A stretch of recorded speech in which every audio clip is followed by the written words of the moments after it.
último dia do seminário Rio do Futuro, as favelas estiveram no centro das discussões. As questões das comunidades mereceram um capítulo inteiro dedicado a elas nas diretrizes pensadas para os próximos 10 anos. A gente não pode mais pensar nada para as favelas sem os favelados estarem juntos pensando. As vereadoras Mônica Cunha e Tainá de Paula participaram do debate. Como é que a gente pode, daqui a 10 anos, realizar um acompanhamento fino se essas leis estão sendo cumpridas ou não, se elas foram válidas, eficientes ou não. A gente não vai ter um plano inclusivo, seja ele o plano diretor, seja ele o plano para a educação, se a gente não falar de racismo. O segundo painel desta quinta-feira, 9 de maio, um Rio com mais mobilidade e acessibilidade para todos. Os participantes concordaram que essa pauta passa por um bom planejamento urbano e por uma boa legislação. Só a luta muda a vida. E esse plano diretor, de fato, vai transformar e desenvolver a cidade em todas as políticas públicas.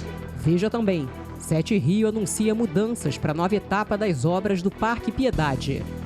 E a solidariedade dos cariocas. Mais donativos são entregues na Câmara Municipal. O material será enviado para as vítimas da chuva no sul do país. É muito importante doar ainda ração para cães e gatos, já que milhares de animais também são vítimas dos alagamentos. É agora, no CRN2.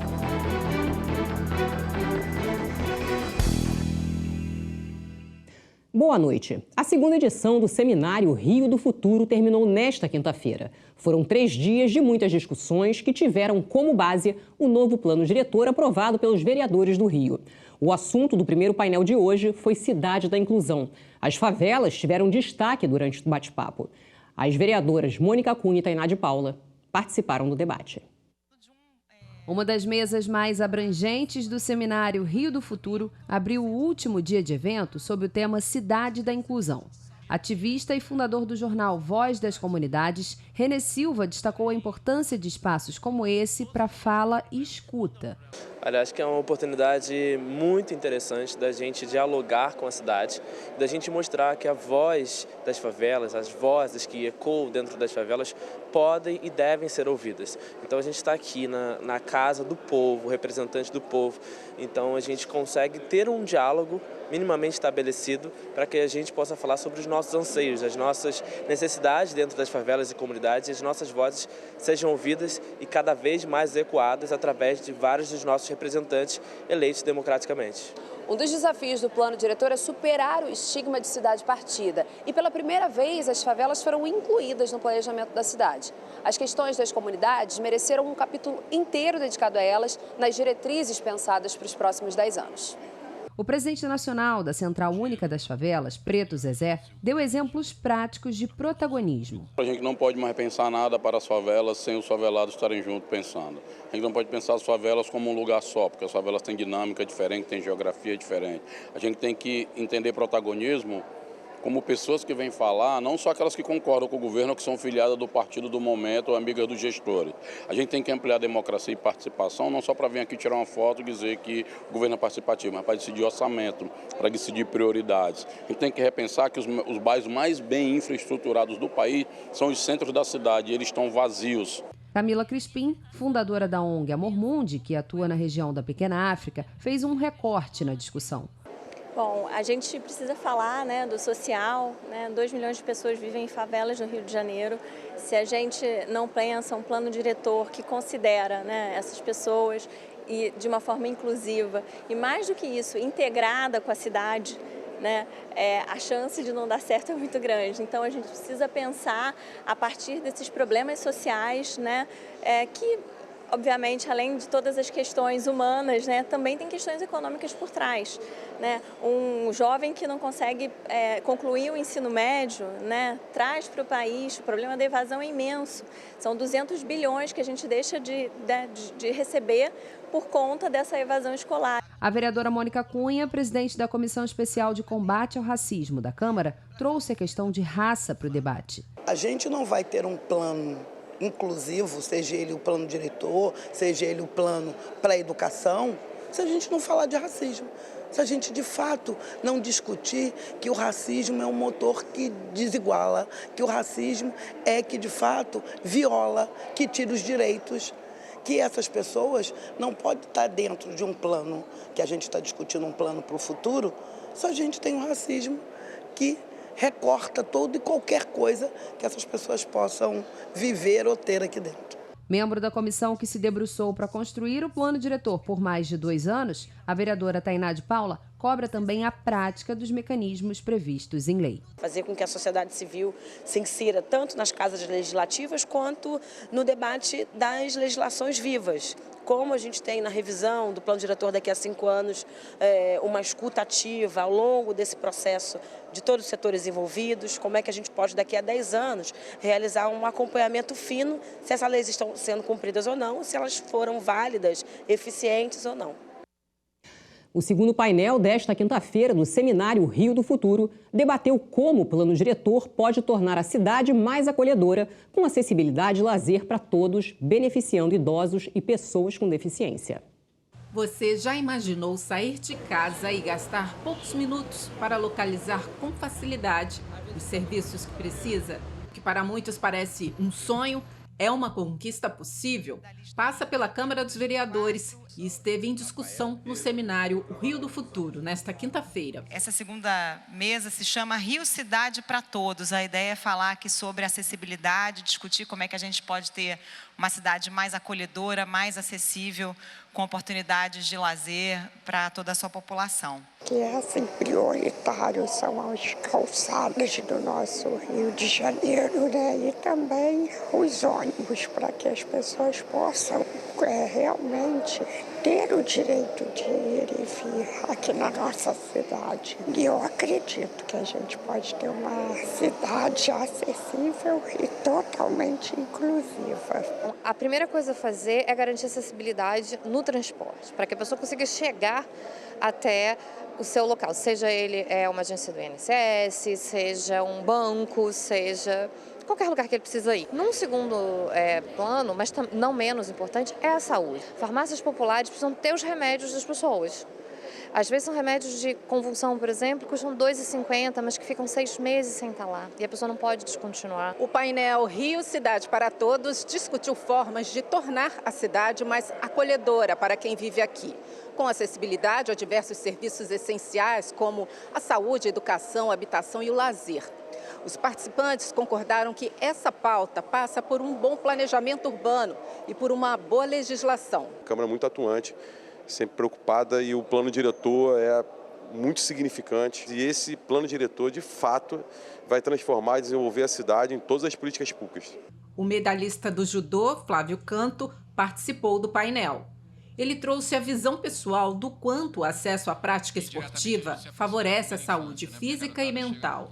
Usou como exemplo a experiência com 5.000 jovens atendidos pelo projeto social que ele realiza há 24 anos, em várias partes do país, inclusive no Rio de Janeiro. Dentro desses nossos 5.000 alunos, uns 315 com bolsas em escolas privadas, universidades privadas, e a gente percebe um contraste assim, de formação que dá muita tristeza. Assim. Então a gente tem um calcanhar de Aquiles muito claro para mim, né, na minha maneira de ver, que é uma educação de má qualidade. A educação pública, em geral, na cidade, está muito aquém do que ela poderia ser. O seminário de hoje foi importante para a gente discutir com as pessoas e dizer para as pessoas que assistiram, olha, tem coisas que vocês podem brigar junto com a gente, tem coisas que podem ser melhores, e aquela frase final que eu não posso nunca deixar de falar, só a luta muda a vida, eu não vejo uma maneira diferente.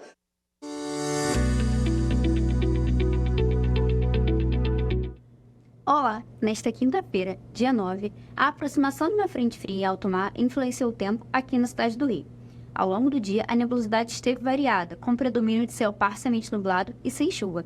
As temperaturas permaneceram elevadas, com máxima passando dos 38 graus. Para o período da noite desta quinta-feira, permanece a condição de nebulosidade variada, ainda com predomínio de céu parcialmente nublado e sem previsão de chuva. Para sexta-feira, dia 10, em função da passagem dessa frente fria em alto mar, a previsão é de céu parcialmente nublado a nublado, entretanto, não há previsão de chuva. Para mais informações, acesse as redes sociais e baixe o aplicativo Cor.Rio.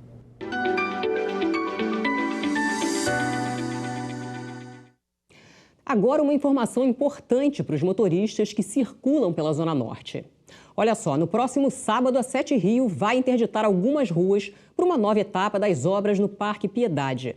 O trânsito será fechado na Xavier dos Pássaros, entre as ruas Martins Costa e Doutor Luiz Masson. Na rua Viana Júnior, a interdição será parcial entre Emanuel Vitorino e o final da rua Viana Júnior. Uma sinalização vertical de regulamentação de obras e de orientação será implantada no entorno da área. E operadores terceirizados vão atuar nos pontos de desvio para orientar os motoristas. O Legislativo Carioca acompanha de perto a construção do Parque Piedade. Uma comissão especial foi criada aqui na Câmara Municipal e o presidente é o vereador Rafael Aloysio Freitas. E já mais notícias do Legislativo Carioca e da cidade. Fique com a gente.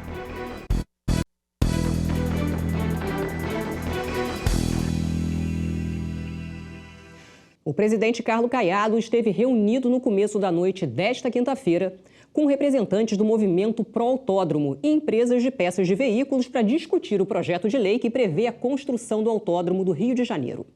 O espaço fica em Guaratiba, na Zona Oeste. A manutenção do paisagismo e dos espaços urbanos e a urbanização das comunidades ao redor do local estão previstos na proposta apresentada pela Prefeitura. A ideia é manter o mesmo desenho do autódromo de Jacarepaguá.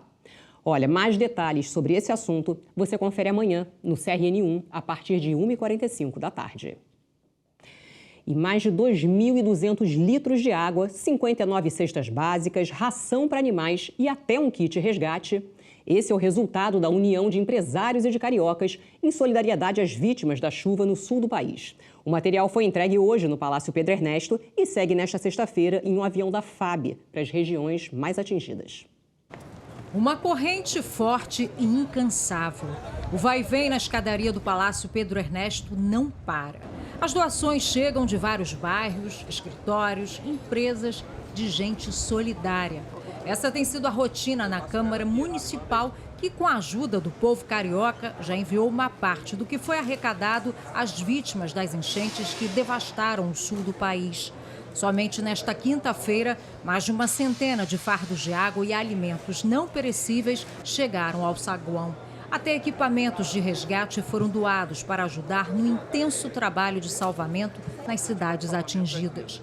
Essa campanha ela começou desde o primeiro dia e o que chega de material, que chega de equipamento, que chega de alimento, que chega de material de higiene, material pessoal, tudo é fantástico. E realmente é o que o povo gaúcho está precisando. Quem ainda puder ajudar, a Câmara Municipal do Rio receberá também na próxima semana doações de água, roupas e calçados, mantimentos, produtos de limpeza e higiene. É muito importante doar ainda ração para cães e gatos, já que milhares de animais também são vítimas dos alagamentos. Os donativos podem ser deixados no Palácio Pedro Ernesto de segunda a sexta-feira, das 7 da manhã às 7 da noite. E cerca de 40 jovens participaram da simulação de um projeto de lei no plenário do Palácio Pedro Ernesto nesta quinta-feira. Quem organizou foi o vereador Pedro Duarte. Mais de 150 jovens participam do programa Engaja Rio. A ideia é incentivar ainda mais a participação deles na política.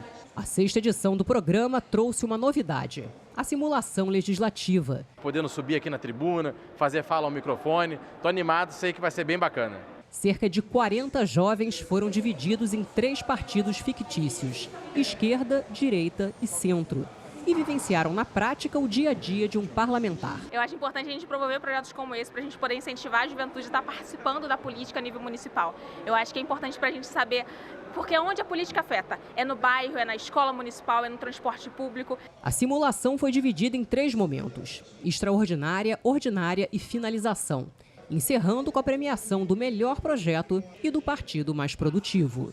É algo que a gente vê muito de longe, tal, vê algo muito distante. E esse programa, o Engaja Rio, ele traz a gente para dentro, para entender que não é tão distante assim, sabe?